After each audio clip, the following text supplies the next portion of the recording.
Only got 48 hours in London? Challenge accepted. I'm going to show you exactly how I'd spend a weekend in the city, from beating the crowds at London's biggest landmarks to the local tips that will make your first visit run so much more smoothly. We'll make the most of every hour without zigzagging across London, building plenty of time for food, and finish both days with some unforgettable panoramic views. Let's make every second count.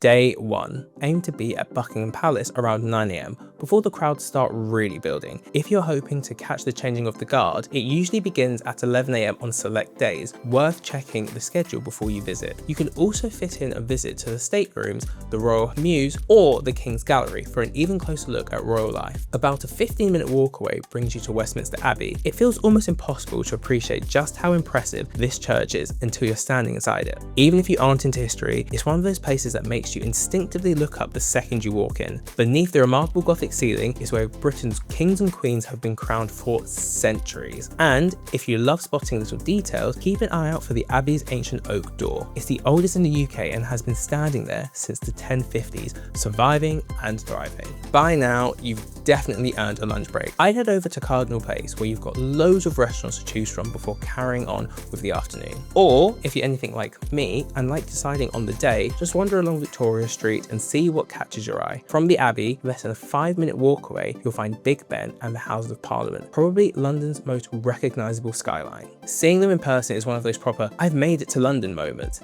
Cross Westminster Bridge in the early evening and you'll arrive at the London Eye just in time for golden hour. Every capsule represents one of London's 32 boroughs, and as the city slowly lights up beneath you, you'll spot landmarks like St Paul's Cathedral, Tower Bridge, and if the weather is clear, even Windsor Castle in the distance. And if you're not quite ready for the day to end, London's West End is only a 15-minute walk away. Grab some dinner in Covent Garden before settling in for the evening. Whether you're in the mood for a world-famous musical, a brilliant stage play, or even a night of stand-up comedy, there's always something worth booking. Day 2.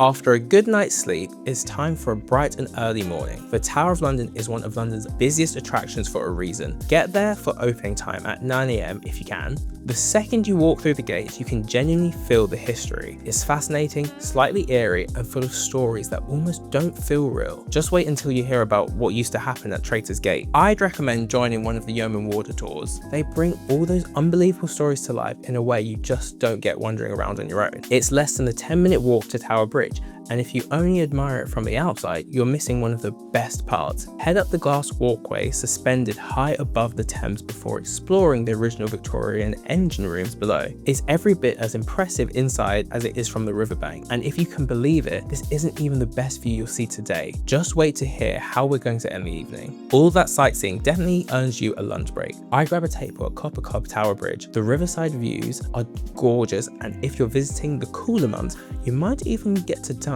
in one of the famous riverside igloos. After lunch, give yourself around 30 minutes to wander along the Thames towards St Paul's. Honestly, I wouldn't rush this part. You're following the Thames the whole way, passing street performers, riverside cafes, and some of the city's best views before the cathedral slowly comes into view. Stepping inside is completely free, and if you've still got the energy, I'd absolutely suggest climbing to the top of the dome for one of the best panoramic views in the city. Just bear in mind it's closed to visitors on Sundays. And if you thought the views couldn't get any better, we've saved the biggest skyline for last. End your 48 hours at the Shard. Whether you book dinner, grab a cocktail, or simply head up to the viewing platform, watching the sun disappear over London from the tallest building in the UK feels like a perfect finale to the trip. From up here, you'll even spot many of the landmarks you've explored. A lovely reminder of just how much you've packed into 2 amazing days. Top tips. Before you travel to London, here are a few things that will make your trip so much easier. First, use contactless or an Oyster card on the tube and buses. It'll save you buying individual tickets, and by far it's the easiest way to get around. If you're planning on visiting lots of attractions, it's worth looking into the London Pass, which can save both time and money over a couple of days. Book your big attractions ahead of time.